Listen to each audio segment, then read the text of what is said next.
Hello students, कैसे हैं आप सब। उम्मीद है आप सब अच्छे होंगे, अपनी पढ़ाई लिखाई में लगे होंगे।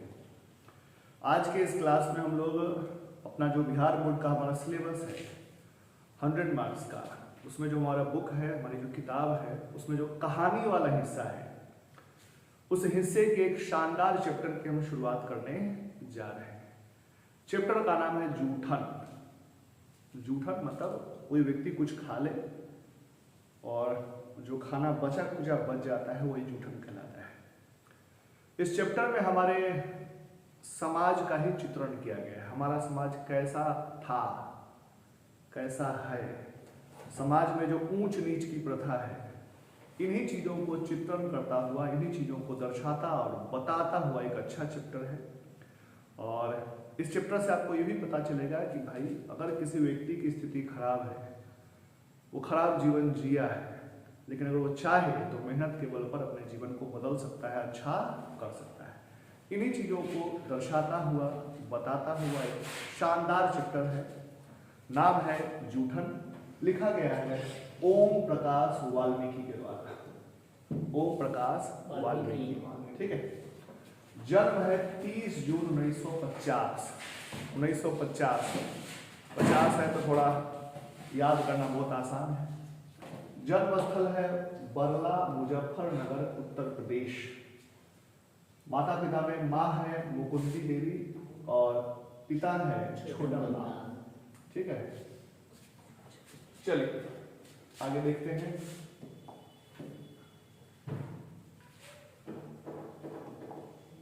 ठीक है, इनको सम्मान जो मिला है उसमें बहुत सारे सम्मान है, जिसमें जैसे डॉक्टर अंबेडकर राष्ट्रीय पुरस्कार 1993 में, ठीक है, जयश्री सम्मान 1996 में, कथा क्रम सम्मान 2000 में। ये वाला ज्यादा इंपॉर्टेंट है, डॉक्टर अंबेडकर राष्ट्रीय पुरस्कार, यह ध्यान रखिएगा कब मिला है, 1993 में। ये जो चैप्टर आप पढ़ रहे हैं, मैंने जिसकी शुरुआत की है आज, जिसका नाम है जूठन, ये इनकी आत्मकथा है, मतलब खुद का जीवनी है। इन्होंने अपने ही जीवन को लिखा है, मतलब उनके साथ जो बचपन में घटनाएं घटी हैं, जो उन्होंने गांव समाज में देखा है, भेदभाव देखा है, ऊंच नीच देखा है, उन्हीं का चित्रण इन्होंने इस चैप्टर में किया है। और भी इनकी कृतियां हैं, सलाम है, घुसपैठिए है, ठीक है, सदियों का संताप है, बस बहुत हो चुका अब नहीं, ठीक है, दलित साहित्य का सौंदर्य शास्त्र, ये सब बहुत इंपॉर्टेंट है। इसमें जूठन तो आप याद करेंगे ही करेंगे, तो आपके सिलेबस का पार्ट है, तो ये आपको तो लेखक कौन है पता होना ही चाहिए। घुसपैठिए का ध्यान याद रखिएगा, घुसपैठिए के लेखक यही हैं, आपके वाल्मीकि जी हैं। और एक बस बहुत हो चुका अब और नहीं, ये कविता संकलन है। कविता संकलन तो बहुत सारे कविताओं का संग्रह है, ये भी ओम प्रकाश वाल्मीकि ने लिखा है, ये आपको याद होना चाहिए। चलिए, और ध्यान रखिएगा, ये आगे चल के ये लिखने का काम तो किए ही हैं, ये एक आगे चल के अधिकारी भी बने हैं, एक बहुत बड़े अधिकारी भी बने हैं, और इनका जीवन बदला है। कैसे बदला, किन चीज़ों के कारण बदला, इन्हीं चीज़ों का चित्रण आपको इस चैप्टर में है, और आप पढ़ेंगे तो आपको अच्छा लगेगा। ठीक है, शुरू करते हैं।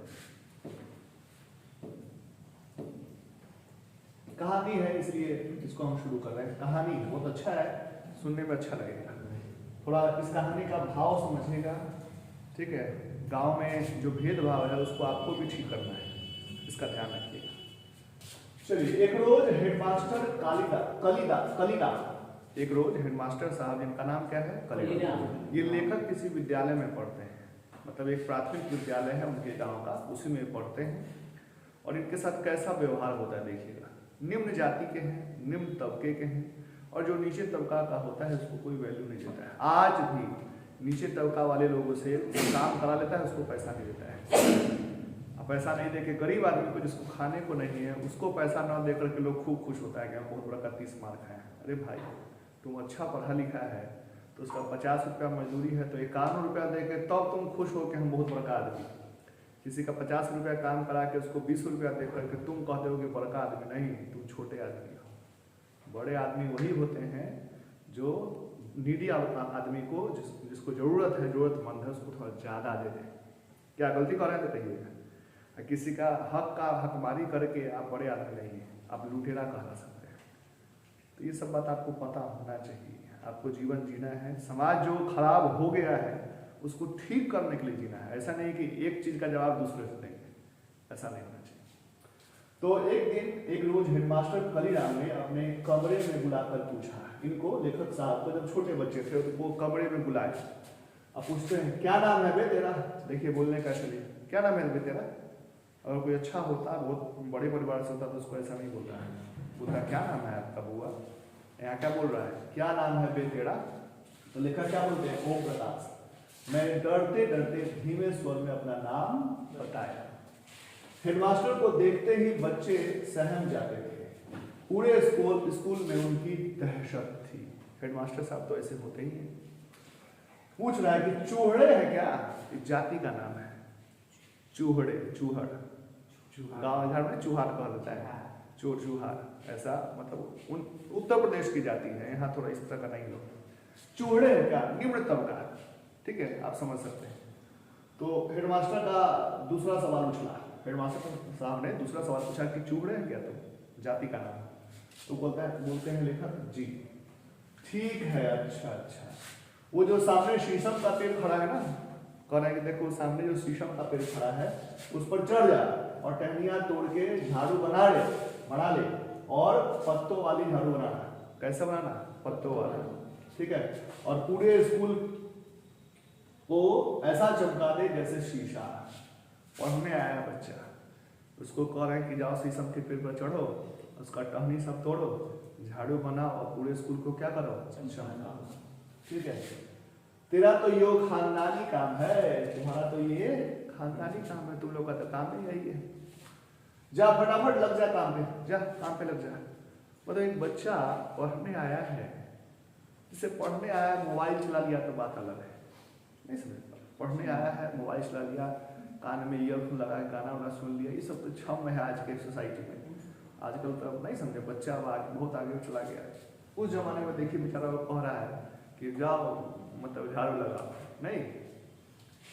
चलिए, हेडमास्टर के आदेश पर मैंने कमरे बरामदे साफ कर लिए। तभी वे खुद चलकर आए और बोले इसके बाद मैदान भी साफ कर दे। तो रूम साफ तो बेचारा कर ही लिया, इसके बाद क्या कह रहे हैं, जाओ फील्ड भी जाकर के साफ कर दो। मतलब एक छोटा सा बच्चा है, उसे सारा काम करवाने की बातचीत हो रही है। महसूस कर रहे हैं कैसा लग रहा होगा उस बच्चा को जो पढ़ने आया है, ठीक है। लंबा चौड़ा मैदान मेरे वजूद से कई गुना बड़ा था, जितना हमारा हिम्मत है ताकत है उससे कई गुना बड़ा मैदान था, जिसे साफ करने से मेरी कमर दर्द करने लगी थी। धूल से चेहरा सिर अट गया था, मतलब भर गया था साफ करते करते, ठीक है। मुंह के भीतर धूल घुस गई थी। मेरी कक्षा में बाकी बच्चे पढ़ रहे थे और मैं झाड़ू लगा रहा था। देखिए इस बच्चे की तड़प को समझिए, ये बच्चा पढ़ना चाहता है फिर भी उसको क्या किया जा रहा है। हेडमास्टर अपने कमरे में बैठे थे, लेकिन निगाह मुझ पर ही टिकी हुई थी। एकदम ध्यान कर रहे थे काम कर रहा है कि नहीं कर रहा है। पानी पीने तक की इजाजत नहीं थी, ठीक है। पूरा दिन मैं झाड़ू लगाता रहा। तमाम अनुभवों के बीच कभी इतना काम नहीं किया था। इतना सा उम्र में जितना दिन का हमको अनुभव है, इतना काम हम कभी नहीं किए थे घर पर। वैसे भी घर में भाइयों का मैं लाडला था, छोटा भाई थे, लाडला थे। देखिए क्या स्थिति है। दूसरे दिन भी स्कूल पहुंचा, चलिए एक दिन की बात हो गई, दूसरे दिन भी स्कूल पहुंचा। जाते ही हेडमास्टर ने फिर झाड़ू के काम पर लगा दिया। पूरा दिन झाड़ू देता ही रहा। मन में एक तसल्ली थी कि कल से कक्षा में बैठ जाऊंगा। सोच रहा है बेचारा, चलिए आजकल मार दिया है झाड़ू, कल से हमको कक्षा में बैठने का अवसर मिलेगा, मौका मिलेगा। इसी ध्येय से बेचारा झाड़ू लगा रहा है। पढ़ना चाहता है, जानते हैं जिसको कुछ नहीं होता है ना वो पढ़ना चाहता है, और जिसको बहुत कुछ होता है तो पढ़ना नहीं चाहता है, जीवन जीना चाहता है, मोबाइल चलाना चाहता है, ईयरफोन लगा के गाना सुनना चाहता है, और भी तरह तरह की बातें हैं। आप तो ये सब चीज में पारंगत हैं, आप तो जानते ही होंगे। तीसरे दिन भी मैं कक्षा में चुपचाप जाके बैठ गया। तीसरे दिन मैं कक्षा में चुपचाप जाके बैठ गया। ठीक है। थोड़ी देर बाद जब उनकी दहाड़ सुनाई दी, चिल्ला के बोले गए कहाँ है ऐसे करके, उनकी दहाड़ सुनकर मैं थर थर कांपने लगा था। एक त्यागी लड़के ने, त्यागी टाइटल है, एक टाइटल मतलब एक लड़का था उसी स्कूल में जिसका टाइटल क्या था, त्यागी, मतलब उच्च समाज का मान लीजिए, ठीक है। ने चिल्लाकर कहा कि मान साहब वो बैठा है कोने में, मान साहब देखिए कोने में बैठा हुआ है। दूसरा लड़का कह दिया कि देखिए बैठा हुआ है कोने में, ठीक है। हेडमास्टर ने लपक कर मेरी गर्दन दबोच ली, गर्दन पकड़ी है, चल सोचिए छोटे बच्चे को क्या हो रहा है। उनकी उंगलियों का दबाव मेरी गर्दन पर बढ़ रहा था, जैसे कोई भेड़िया बकरी के बच्चे को दबोच कर उठा लेता है। देख रहे हैं ऐसा समाज हम लोग का है, था और थोड़ा आज है। कक्षा से बाहर खींचकर उसने मुझे बरामदे में लापटका, चीख कर बोले जा लगा पूरे मैदान में झाड़ू।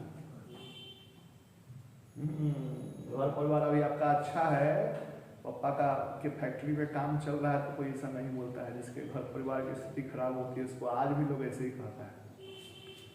आप और हम बहुत खुश नसीब हैं कि हम लोगों को लोग स्कूल कॉलेज में भेज रहा है पढ़ने पढ़ाने के लिए, और यहाँ कोई झाड़ू लगाने के लिए नहीं कह रहा है।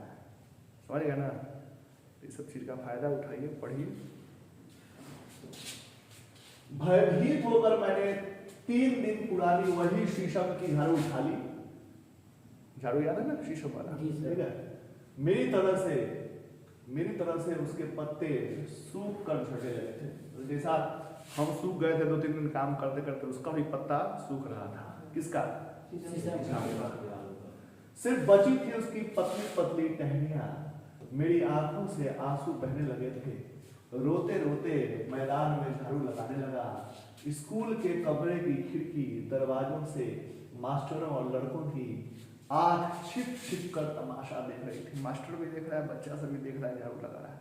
कैसा लग रहा होगा आप खुद समझिए। मेरा रोम रोम यातना की गहरी खाई में लगातार गिर रहा था। कष्ट परेशानी में मन कर रहा था क्या कर जाए। लेकिन देखिए क्या हुआ, कुछ कहानी पलटा। मेरे पिताजी अचानक स्कूल के पास से गुजरे। अब कुछ ऐसा हुआ, गांव का स्कूल है, आना जाना रहता है। पिताजी उसी स्कूल के बगल से गुजरे। मुझे स्कूल के मैदान में झाड़ू लगाता देखकर ठिठक गए, तो रुक गए। पढ़ने के लिए आया है, झाड़ू लगा रहा है, रुक गए। बाहर से ही आवाज देकर बोले, मुंशी जी। पूछता है, मतलब लेखक के जो पिताजी है ना, वो लेखक को यानी अपने बेटे को क्या कह के पुकारते हैं? मुंशी जी। उस जमाने में मुंशी जी बड़का पोस्ट था, हर जमाना में वो पोस्ट हुआ है। मुंशी जी, बैरिस्टर साहब, कलेक्टर साहब, थानेदार साहब। आजकल कलेक्टर साहब का वैल्यू है नहीं, इसके पहले बैरिस्टर साहब का वैल्यू था। बैरिस्टर बनेगा पढ़ लिख कर, तो हर जमाने का एक वो बढ़िया बढ़िया पद हुआ है। आजकल इंजीनियर का भी वैल्यू है, अब तो इंजीनियर का भी कम गया है, ठीक है। मुंशी जी यो क्या कर रहा है, यो इस वहाँ का भाषा है, ये क्या कर रहा है, यो क्या कर रहा है, वहाँ का भाषा है, ठीक है। वो प्यार से मुझे मुंशी जी कहा करते थे। उन्हें देखकर मैं फपक पड़ा, जोर से रोने लगा। बेचारा मन ही मन तो रो ही रहता था। पप्पा पिछले तो और एकदम आंख में से आंसू सूखने लगा, इस टाइप का ना, फपक के रोने लगा बेचारा। नहीं समझे, सोचा कि मतलब कि कुछ नहीं मिलेगा। दिवाली में आए, देखा गांव गया, पूरा कपड़ा लत्ता जुत्ता छप्पा फटाका वटाका सब मिला था, आंख में से आंसू आ जाएगा।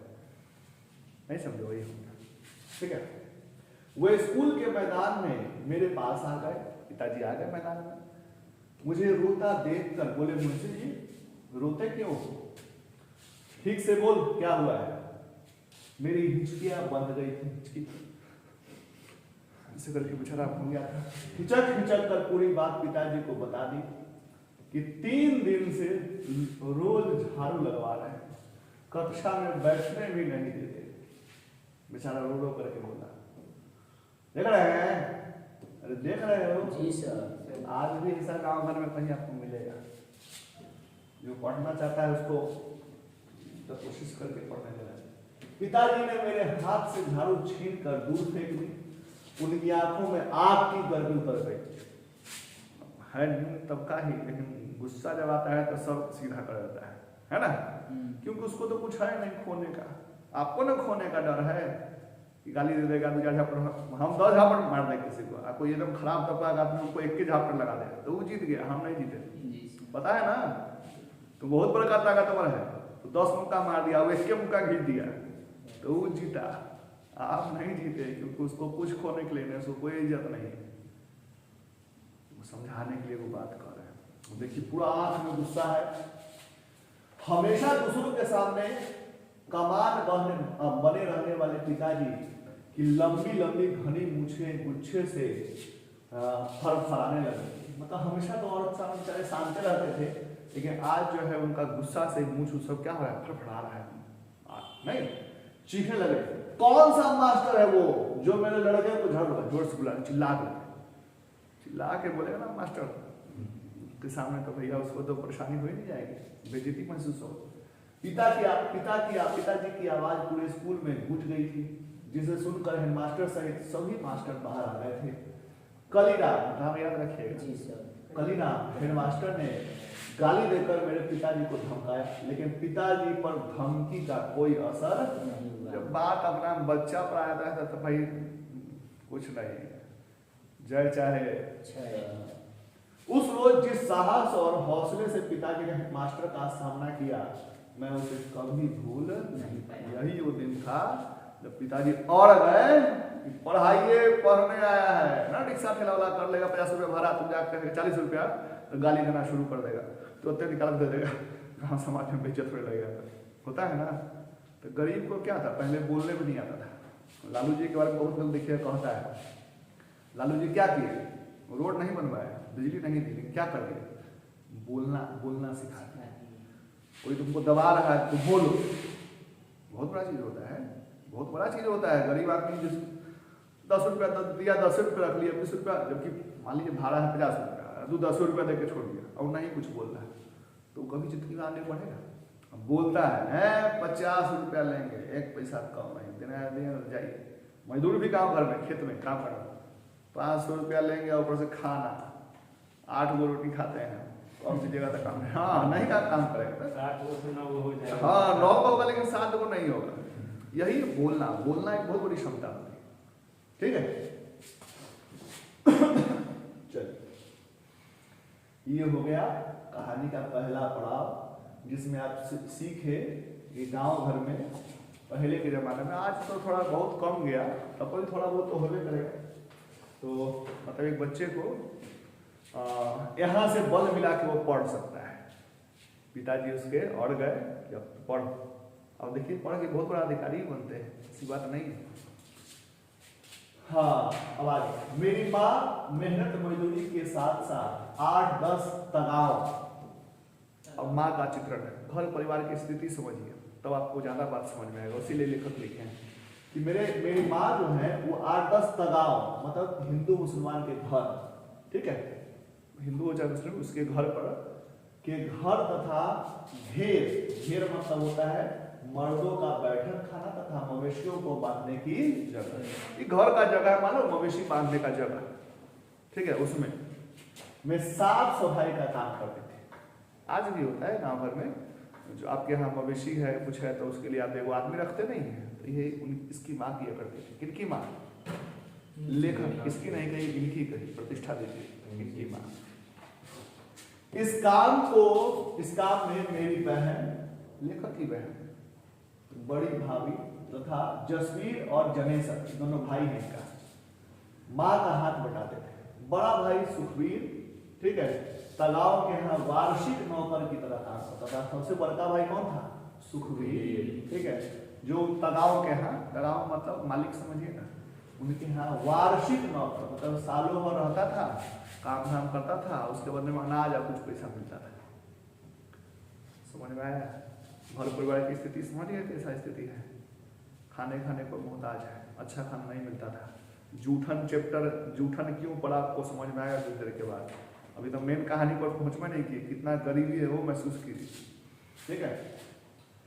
प्रत्येक तगा के घर में मालिक, तगा मतलब अपना मालिक आप समझिए, ठीक है, बाबा हम नहीं बोलेंगे, के घर में 10 से 15 मवेशी, कितना मवेशी होता? 10 से 15। अब गाय भैंस बैल ये सब अपना कुछ हो सकता था, ठीक है। सामान्य बात थी। उनका गोबर उठाकर गांव से बाहर कुर्डियों पर या उपले बनाने की जगह पर डालना है।